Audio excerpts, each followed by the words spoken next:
Welcome back to episode 105 of the ATD Baseball Podcast. It is December. We have made it to the final month of the calendar year in 2024, which is crazy. Seems like the year's been going by really fast. But hope you all had a great Thanksgiving with your family and loved ones. We both of us did. Hopefully you did too. We got stuff that we want to talk about today. Thank you, really, to Scott Boras, because we have a few signings that we want to talk about today. But before we get into that, Kyle, how are you doing today? I'm doing good, man. Yeah, I mean, you kind of mentioned it. We're getting signings finally. These guys are starting to come off the board, and your Dodgers, Screw Juan Soto. We gotta go. pretty much, man. That's how it's been. It feels like we've been waiting for Soto to sign, and according to JP Morosi, we should have an answer within the next 10 days. So we'll see. But yeah, these other guys are starting to come off the board. Your Dodgers are big in the headlines recently. Two big moves there.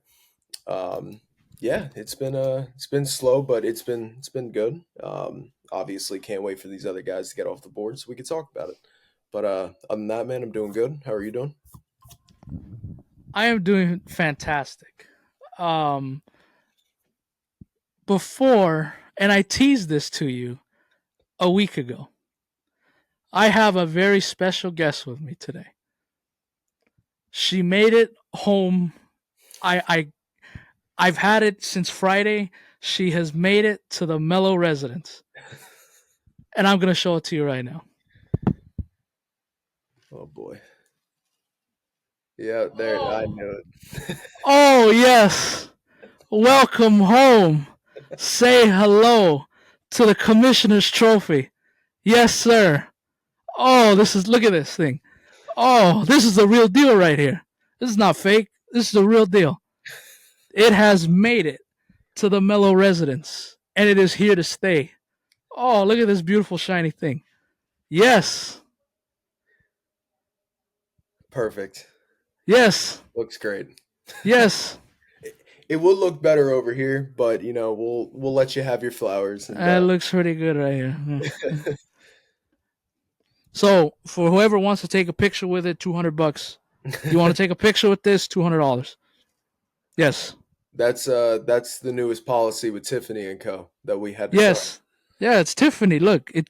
Well, I'm not going to show you underneath, but look, it's clearly real. It's not fake, obviously. Like, you know, it's. I found it a month ago, like a week after they had won, and I jumped on it immediately. Oh yeah. And it came on Friday, so I love it. I love it, and it's going right next to all my stuff. So, and I'll have it with me opening day 2025 next year. It's beautiful. Yes, It's gorgeous, I man. gotta get another one too. 2020. I'm gonna have two. So, but say hi. Yes, say hi. Look at that. See, I she's a little nervous. She's a little nervous. Yes. I personally would do that as well, but I don't think I have enough wall space in this office to do that. Oh, There's okay. 27. I'd have to buy 27 of them, so you know can't necessarily do all that. But we'll I'll let you have your eight. Okay, it's okay. I've only been alive for two, so I'll take it. Anyways, I will sit her down right next here. Hopefully, she doesn't fall over, because then we're really screwed. But, so yes, It's I gorgeous. have the commissioner's. Thank you. I have the commissioner's trophy. Now I just need the ring. Come on, I have a 11 and a half size finger or whatever. I don't know, but let's get these rings going. Let's go. But anyways, I was now that we about to got say, that out of the way, I was about to ask there what ring are you talking about? You not telling me something here? no, no, no. I'm talking about a championship ring. Listen, listen. Now I'm in a good mood. Now Oh yeah. women come and go, but That's forever. this is forever right here. Women come and go. This is forever. Banners and banners fly and hang forever, and That they pennants. do. That Yes, they do. yes. So no, not that kind of ring. I'm talking about a championship ring with my name on it. Looks great, man. Love Although your ring and the ring that you were probably talking about, that's good too. That's good too. it. It is. It is. Takes some I'll getting show used them. to. I'll tell you that. Don't show my future wife or girlfriend this.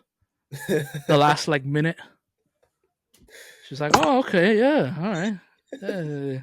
This lasts forever. Women come and go, huh? Huh? Okay, yeah, We'll make sure that part's cut out. I got you. yes, okay. Thank you." Hmm. Um, so the topics that we want to discuss today, um, Dodgers, like you mentioned it. Listen, man, they don't care. Like I'm gonna go to rotoware.com right now after we're done and get the deferrals t-shirt because I'm all in now.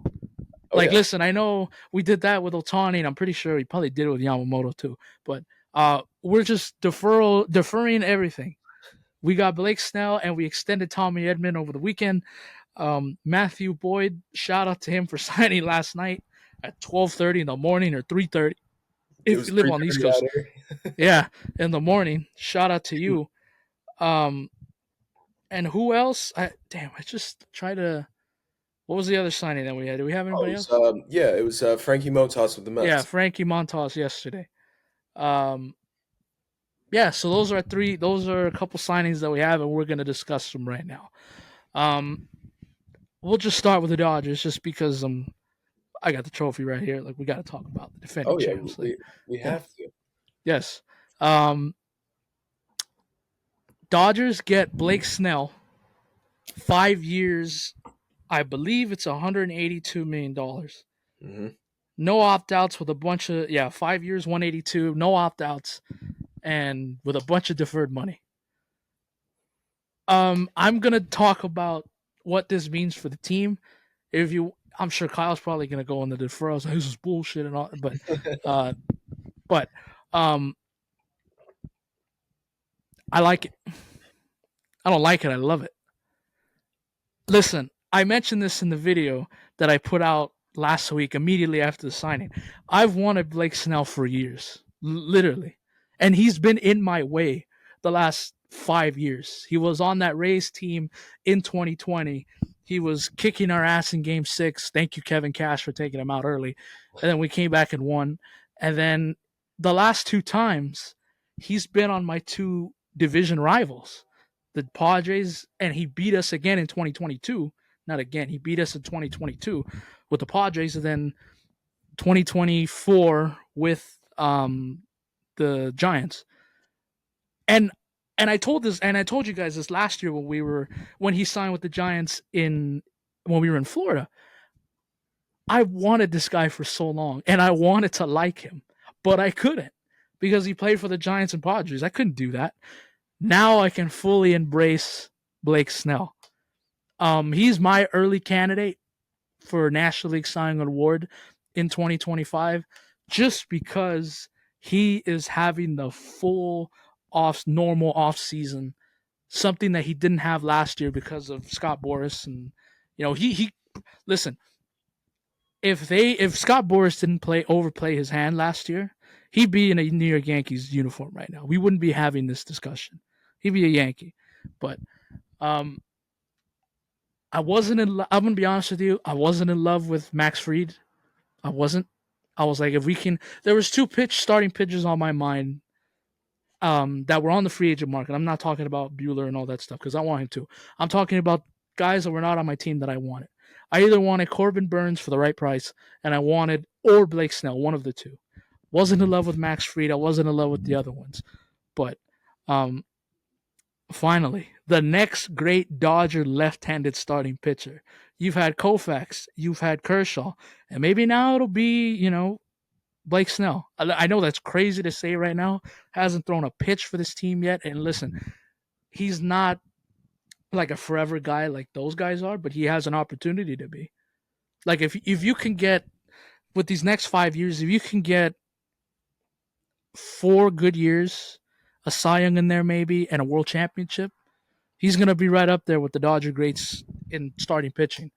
Um, man, like I can't wait for it next year, man. Like he's one of those when Blake Snell is one of those pitchers when he takes the mound every fifth or sixth day, the other team almost feels like, damn, we have no shot today.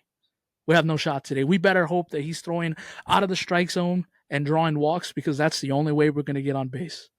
because he strikes, because he's a great pitcher, and you've heard around the league that his slider and some of his pitches are the nastiest stuff they've ever seen. And now we have him on our team, and we don't have to worry about trying to scout for him anymore.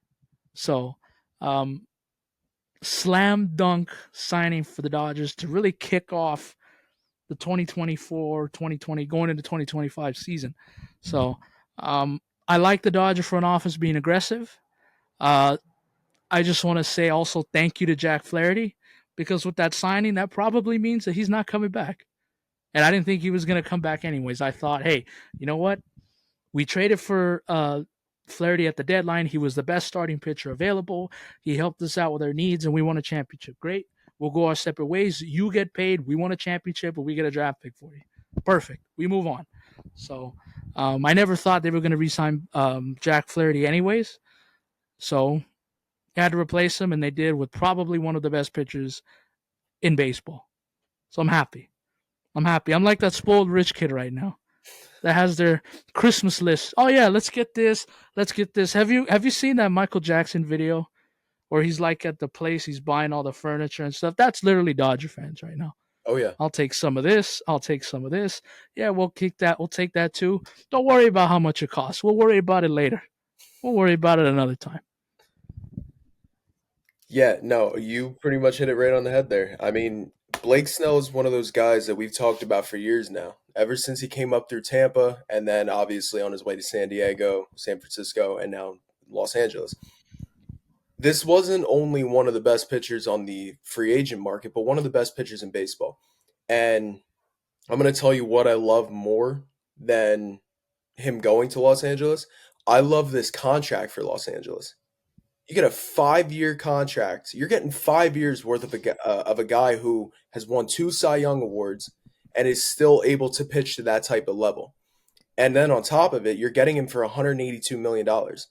Now, obviously, these prices in baseball have skyrocketed over the last few years, but you can't get a guy for this caliber for that cheap. I feel like the Dodgers kind of robbed Snell out of this, and he could have got more elsewhere. He was going to get more with the Yankees per year just a year ago, but Scott Boras overplayed his hand exactly how you said, and that's why he's not in a Yankees jersey.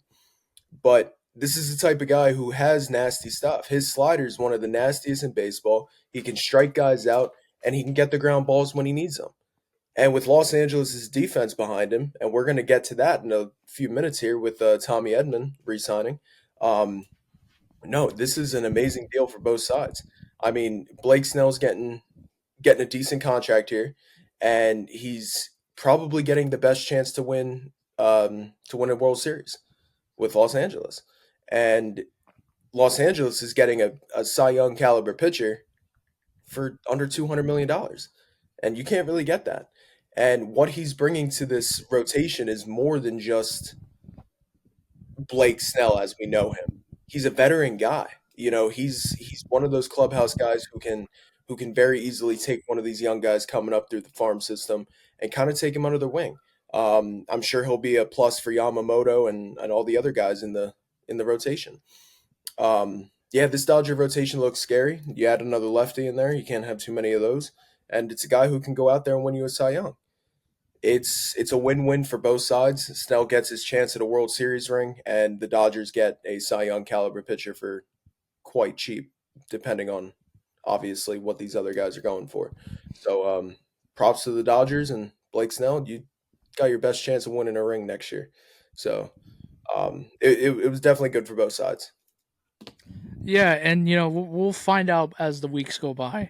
You know how many other offers there were. I heard that right before the day that he signed with the Dodgers, he had a Zoom meeting with the Yankees before that, and I Mhm. believe he signed with the Dodgers in the next few hours later. So we'll find out in the next coming days what the other offers were like. How close were other teams? Did a team offer him more? He mentioned it in a video that he sent to the Dodger fans the other day that he said he wants to help win a championship. Mhm. And listen, I know there's a lot of buzz going around Dodgers. Is like, whoa, you buying not, they're just buying championships. It's like, I understand that, but like, maybe these players just want to come here also. Like Yeah. that could also be the case. Like Mhm. listen, I don't want to go this route, but throw your political side, throw your political stuff out the window. Um, LA is a great place to play, and it definitely helps when they're winning. And I think Blake Snell, out of the corner of his eye for the last couple of years, has been seeing that, Yeah. especially since he's been in our division for like 3 years now. You know, Mhm. two with the Giants, one with the, two with the Padres, one with the Giants. Sometimes the grass is greener on the other side. Simple as that. Like, he wants to win. Who Yeah. doesn't? I would. I mean, listen, for some guys, it's about the money. Maybe for Blake Snell, it wasn't about the money. Now, should he have taken the Yankee contract last year? Probably, but um, who knows? But yeah, this is a slam dunk signing. Listen, the Dodgers had like 14 starting pitchers on the IL last year.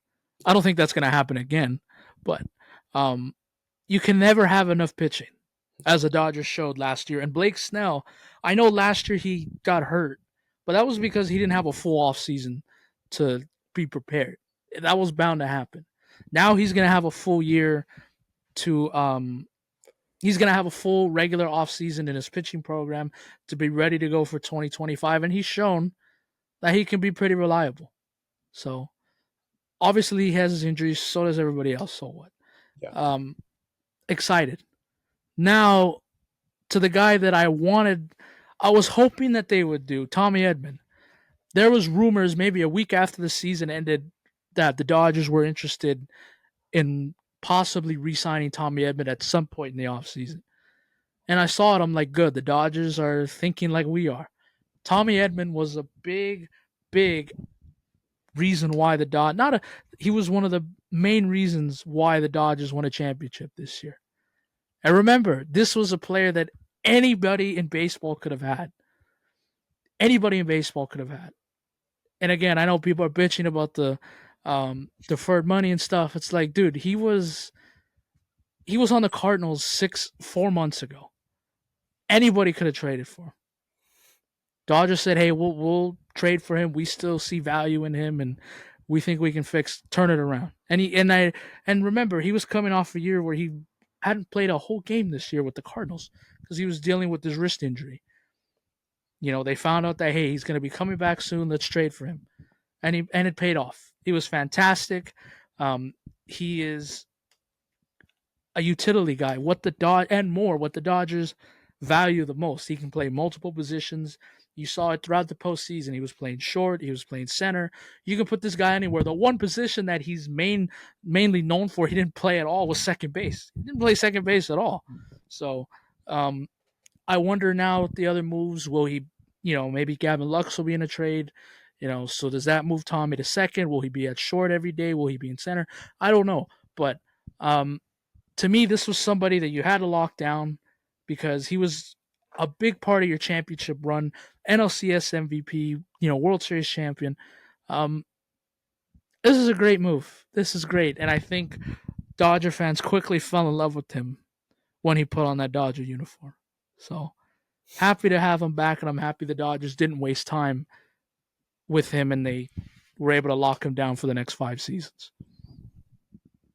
Yeah, this is another move that I absolutely love from the Dodgers. I mean, this guy came into Los Angeles with no expectations. He was expected to be a substitute if somebody got injured, if they needed to give Mookie a day off from second, whatever it was, that's what he was penciled in as.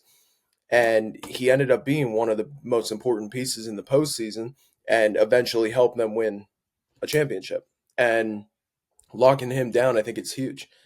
This is a guy who kind of reminds me. I mean, I'm going to take a Yankee approach to this. He reminds me like a Brett Gardner or like a Johnny Damon or a Nick Swisher, a type of guy who's not really known for like his big time bats or he's not known for a consistent batting average, but he's a guy who can come up and still give you a chance to win.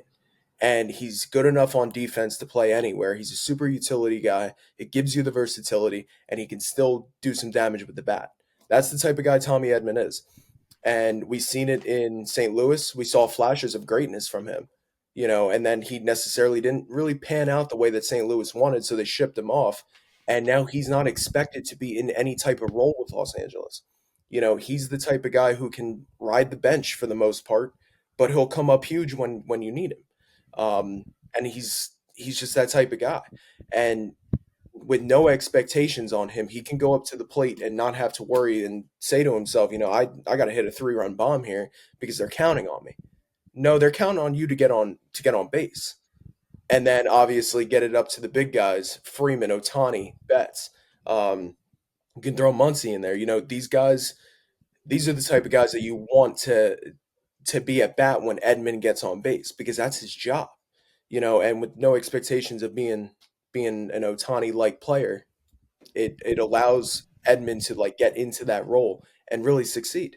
That's what he does. And yeah, huge two moves by the Dodgers. And if I was a Dodger fan, I'd be ecstatic because I can guarantee you they ain't done yet either. There's going to be more additions. They've taken this offseason by storm again, and I also want to touch base on this too because you kind of touched about it. The deferrals, right? From an outsider perspective, you don't like it because your team's not doing it. Your team's not bringing in Blake Snell, Otani back to back offseason. You could throw Yamamoto in there. You're not giving out $300 million contracts left and right. And, you're not necessarily saying to yourself, damn, we can get two of them. Maybe we can get one, but I don't think we're going to get two. Well, the Dodgers could give out fucking $1 billion in an offseason and it'd be normal to them. So obviously, from an outsider's perspective, yeah, you don't like that. But at the end of the day, the Dodgers are doing what they can to win. And they won last year specifically because of that reason. They put the best product on the field and they're not afraid to spend money. And if you own a major league team, I'm going to go back to this. If you own a major league team, there's no reason why you can't fork out that type of money. Any team can do it, and I'm not just saying this either because I'm a Yankee fan. It's like, yeah, do I wish the Yankees would do more of what the Dodgers are doing? Of course I do. But at the end of the day, you can't fault the Dodgers for trying to win. They're doing everything they can, and it's not necessarily the Dodgers fans' faults that Kansas City isn't doing it or fucking Oakland. Well, not Oakland anymore, whatever it is now. You know, Tampa Bay. If you're a fan of these other smaller market teams, like you can't fault the Dodgers. There's no salary cap and there's no salary floor, so they're doing what they can to win. Do I want to see the Yankees do more of it? Of course I do, because then that means we have a better chance to win. But it's there's no rule that says the Dodgers can't do it, and that's what they're doing. You gotta you gotta give them props where it's due, and they're doing whatever they can to put the best product on the field to win a championship year in and year out. They proved it last year, and wouldn't be shocked if they prove it again this year. What a turn of events the last 12 months. Last year it was Mickey Mouse ring 2020. Then it was $1 billion and you're still going to lose in the first round.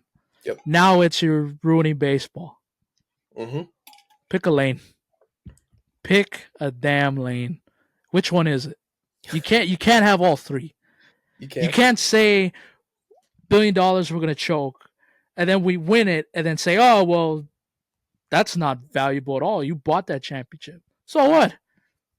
You should try Anybody it. can do it. It's, Yeah. it's pretty good. It's pretty good. I don't know. That's just me. It's crazy how the narrative has changed all of a sudden. 2 weeks, a month ago, it was, "Oh, well, you're still gonna choke. Doesn't matter. $1 billion, still not gonna win anything." Now it's ruining baseball. See, and actually, I'm glad you brought that up too. I will take this for an example here. The Yankees, just because I saw it the other day, the Yankees made over $600 million worth of revenue last year of the 2024 season alone, and they came out with no ring. Okay. So I believe the exact number was 673. That's $673 million in revenue that they made. And it's only getting more because now they're renting out GMS to the Rays. So they're getting extra money there. And that's not including all of the extra advertising and the sales from the fans, everything. It's only going to go up. To me, there's no reason why we should be outbid for Juan Soto. If you're making that's revenue that you made more than the previous year. And Steinbrenner family's like cuckoo rich. It's insane.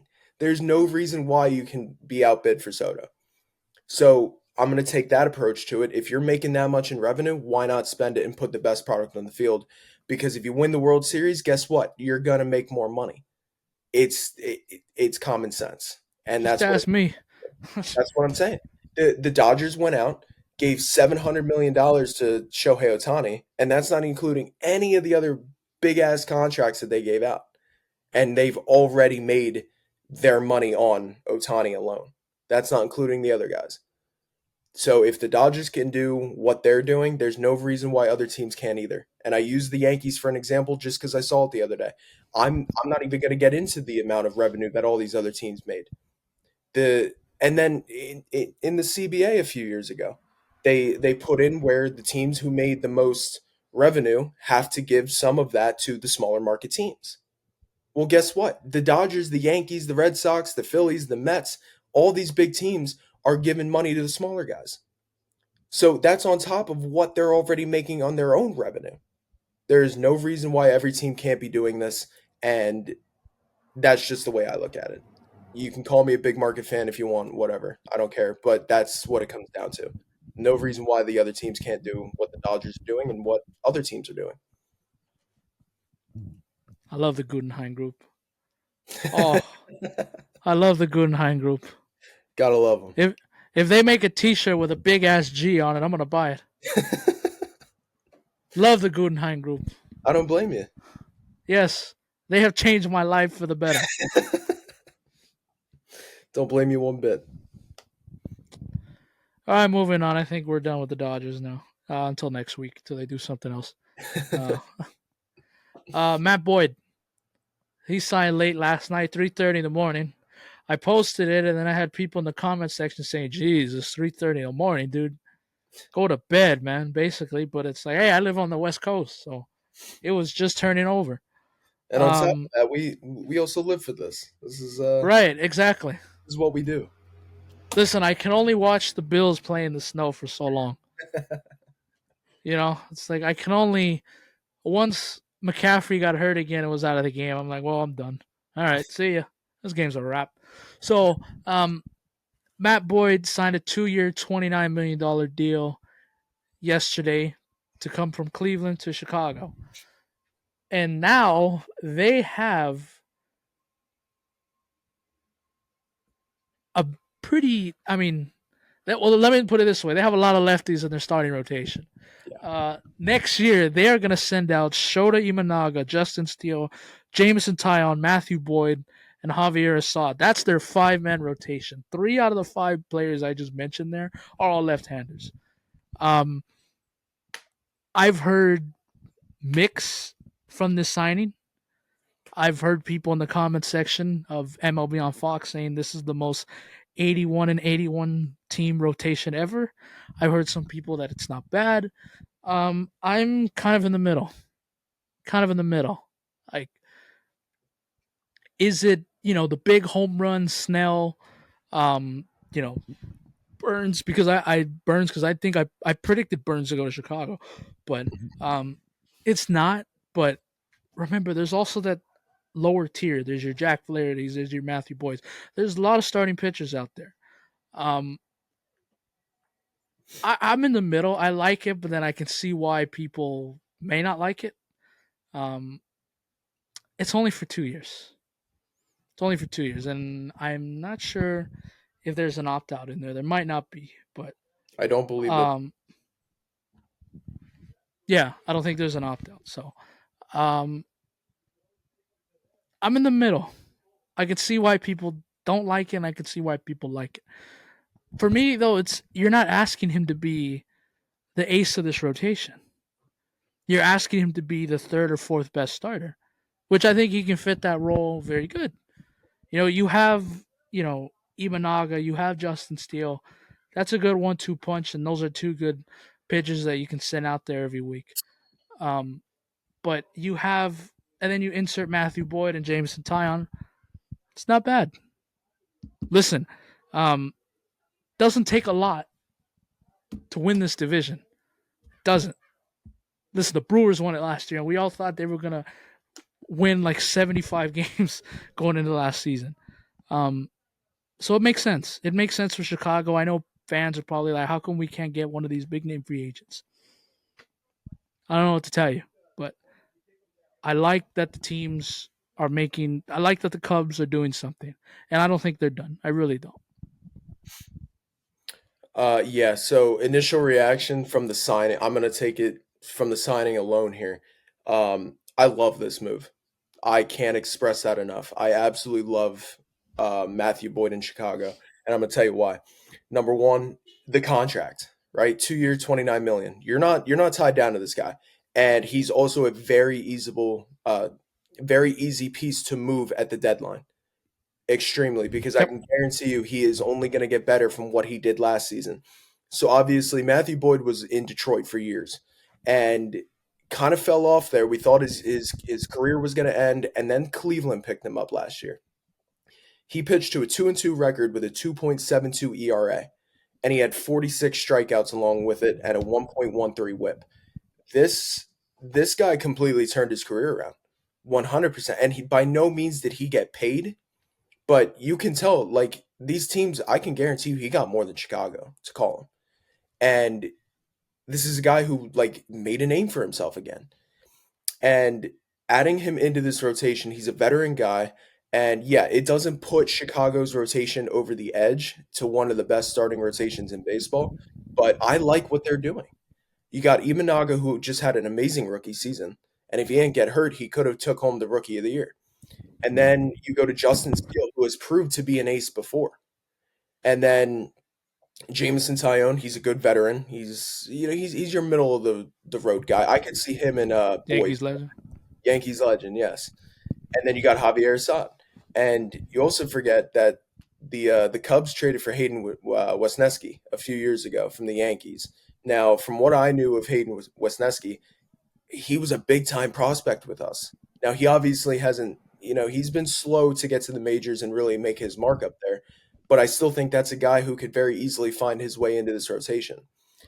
By no means is the Cubs rotation amazing, but it's not bad.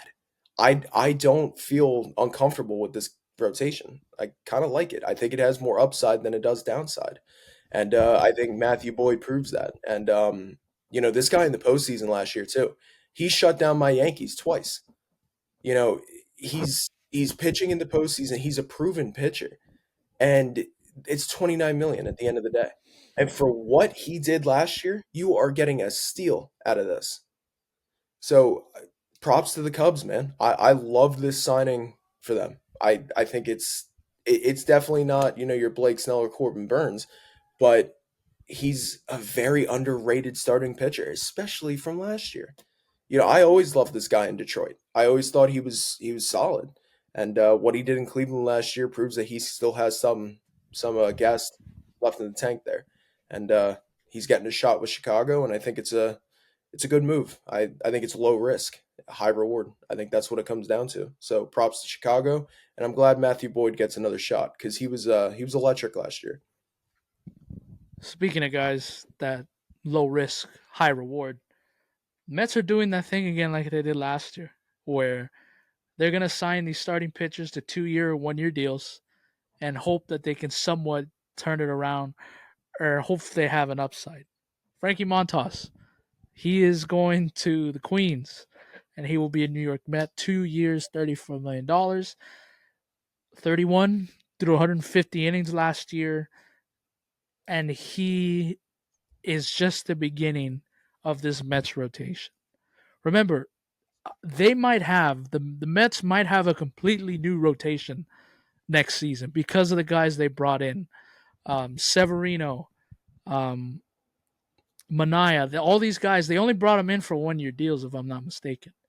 So I'm sure some of those guys are going to want to get paid to see if they can go somewhere else, or they're just going to go right back to the Mets. Which, if you're a Met fan, hey, that's not the end of the world either. I like it. I like it. Um, I've heard many people say that this is your typical David Stearns move. You know, don't go big fish hunting. Kind of stay in the middle there, and I know the record says 11. I mean 7-11, but if you can just get that ERA down, just like shave it just a little bit, like he's exactly what the Mets need. He's going to go out there every fifth day and he's going to pitch. And at the very worst, he's going to keep in the game. He's going to keep in the game. So, um, good start for the Mets, who I understand. How come it's not Corbin Burns or anything? Guys, they're waiting for Juan Soto. Yeah.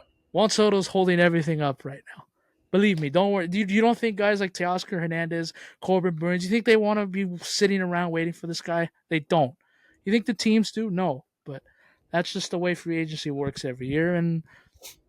But that doesn't mean you can't do other deals and look at other players. And the Mets have done that with Frankie Montas. I like it. Again, this is another, to me, low risk, high reward type of deal. And like you said, they can easily move on from him at the deadline if they need to. Yeah, this move screams Mets.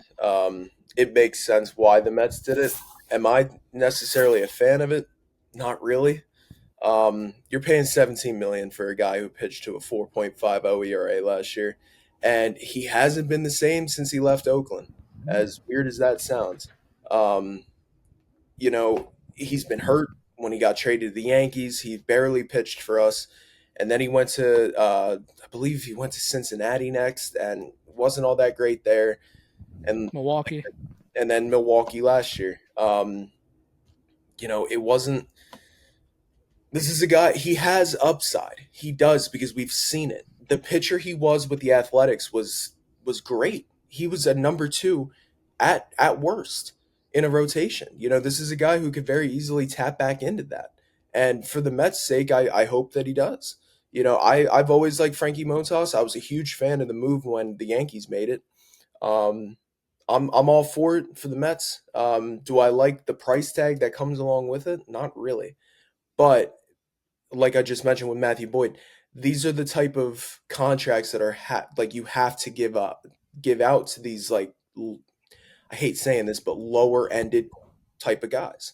You know, you have to be willing to spend anywhere between 30 and 50 million for 2 to 3 year contract for these lower ended pitchers. Um, it's a good time to be a pitcher in baseball. I'll tell you that, because if you're pitching to a 4.50 and you're making 17 a year, you're something's going on. So for the Mets, it makes sense. And since we're on the topic of the Mets, there was a report that came out that Clay Holmes might be Yes. they're kind of looking at him as a starter. Not sure how I feel about that.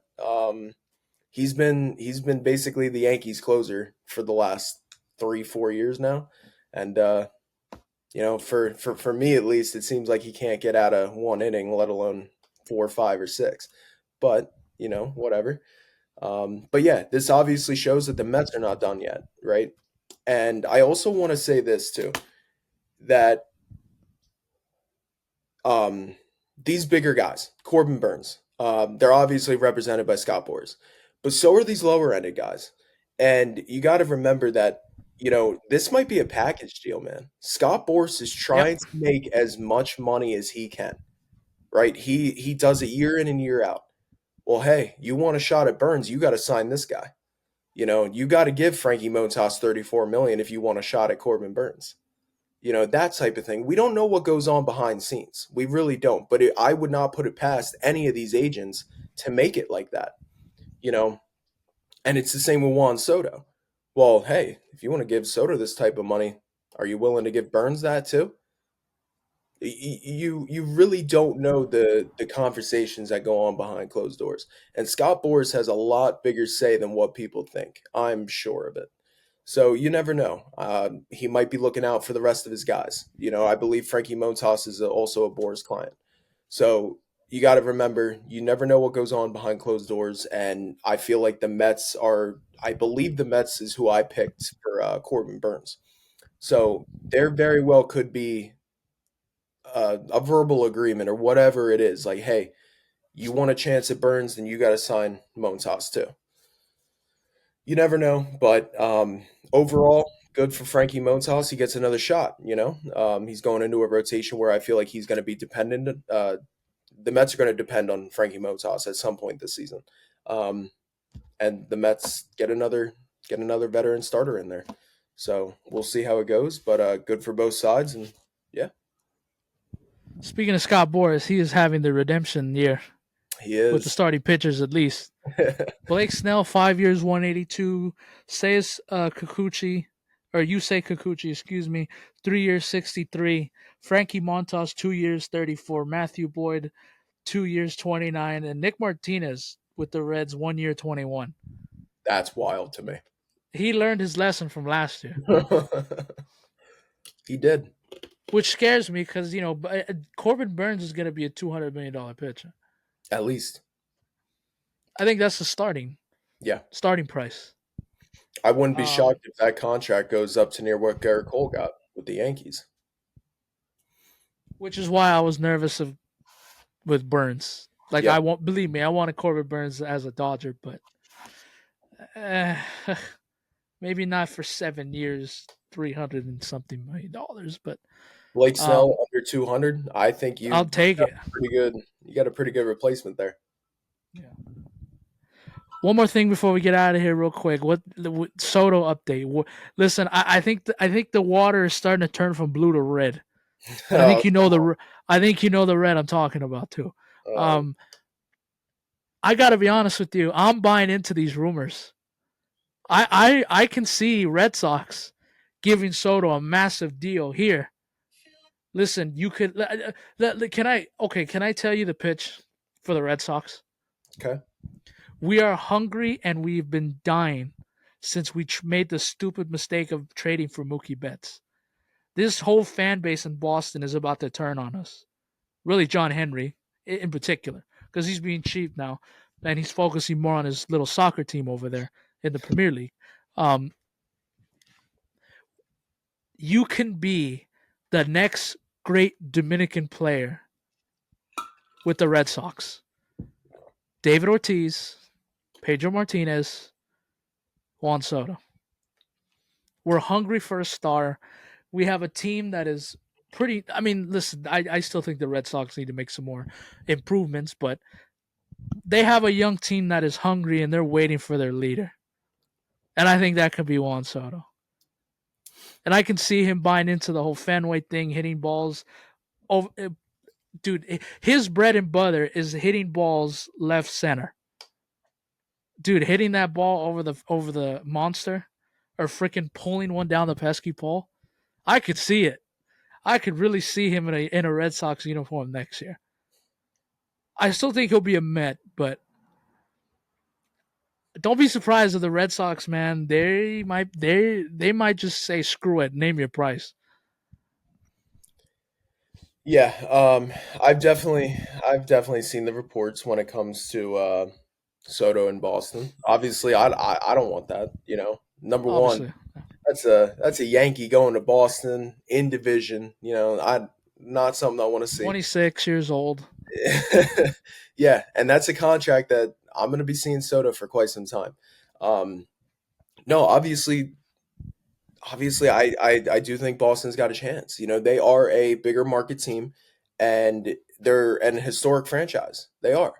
And taking my Yankee bias away, Boston is a more favorable destination to go to for free agents, especially if you want the history factor with it. Um, but if I still had to give you my opinion here, it's he's staying in New York. Now, which side he goes on, I don't know which borough he's going to call home for the next 15, 16 years. Whatever it is, it's either the Yankees or the Mets. That's where I'm at. Jack Curry, Yankees biggest beat reporter, came out just a little bit ago. He had said that his professional opinion, he believes it's either going to be the Yankees or the Mets. And I'll say this too, just because I want to. Soto came from the Yankees. I feel like I want to say something here. The Yankees have no plans, this is confirmed by the way, on pursuing Anthony Rizzo or Gleyber Torres. So both of these guys together were making close to 50 million last year. This is more money off of the books. They're going to go with Caleb Durbin, who's one of our prospects. He's going to play second base next year. I can almost guarantee that. They're extremely high on that kid, and I think he's going to take Gleyber's spot. Now, you're just freeing up more money. And from what I'm hearing and from what I'm Pete seeing, Alonso. yeah, yeah, no, no, thank you. Pete Alonso, welcome to the Bronx, my friend. No, that's definitely not where I want that money going. But How Steinbrenner seems determined, and he was determined with Judge a few years ago. We'll see if the same is with Soto, but yeah, I wouldn't be shocked if Boston is one of the last teams standing here. I think the Dodgers are out. I don't see the I Dodgers I going don't after think the Dodgers are in either. Soto. The three teams that I see being in on Soto, the heaviest is going to be the Yankees, the Mets, and the Red Sox. That's what I think it's going to come down to. Um, we'll obviously see where it goes, but in my opinion, I think he stays in New York. I don't know where, but if I had to put money on it, he's going to Queens. But we'll see. Yeah. I think he's still going to the Mets. I know they got burned last year with the whole Tawny stuff, but I still think the Blue Jays are in play here too. I do too. But I don't feel like they have a sense of direction up there. And I don't No. think Soto's going to want to go to a place where, you've had the same group of guys for however many years. If you're paying me this much and you're not even going to retain your two best players, you got Bo Bichette who was on the trade block just a few years ago, and Vladdy's name was surrounding that too. I feel like Toronto's not in that place to be able to give their pitch to Soto to where he's going to take it. They could throw all the money that they want at him, but I still think Soto wants to win, and I don't think Toronto's the place for him there. Okay. Yeah. There's your Soto update. There it is. Might be the last one. Who knows? By next Monday, he might have a new team, That is true.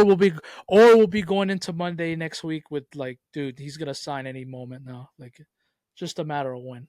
But There very well could be Monday morning next week, and you and I might be texting back and forth a little bit, saying, "Hey, Soto might sign tonight." It might be one of those. It was kind of like It might remind me of like when the Yankees traded for him originally. It was like it's just a matter of when everything's in place, but it's not official. right.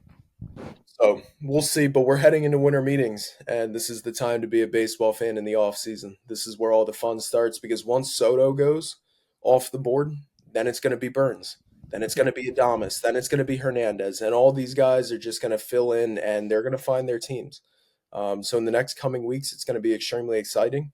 I think by the end of December, we're going to see where most of these free agents are going to call home next year. Yeah, I agree. I think that's gonna do it for episode 105. It I think so. was a lot. It I'm was. glad. It was nice. It's good to get that out. Yes, and Oh, there it just is. yes. Look, just say hi one more time to the people. Look at this. Oh, look, it's shining too, nice and bright. I'm gonna go polish it again after we're done here for like the 100th time.